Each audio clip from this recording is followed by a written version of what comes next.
let's kind of double click on that, right? Like what does like a on payroll like kind of pay slip look like? Or let's say somebody I have in payroll from a business point of view. Let's say I have somebody on payroll versus I have somebody on contract.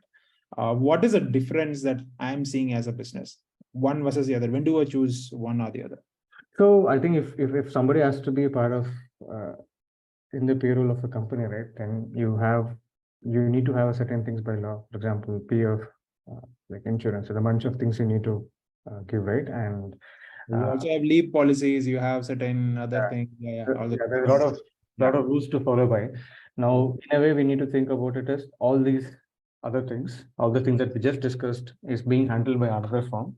And typically, the company who wants to have this workforce work with that other company to kind of get their workforce, and kind of getting the service from the other company for my company or their own company. I think that's how the contracting model typically works. And it also helps in a bunch of things because that other company is called a contracting company, right? So they usually have a labor force, and because they have tied up with a bunch of other companies, it's very easy to find employment for this bunch of people because they have tied up with many companies, which becomes slightly difficult if they were tied up with just one company, right? So that's one advantage. Second is, let's say if somebody is not available for any personal reasons in that contracting company, then it's easy to find the next replacement because they have a pool of resources and it's easily accessible.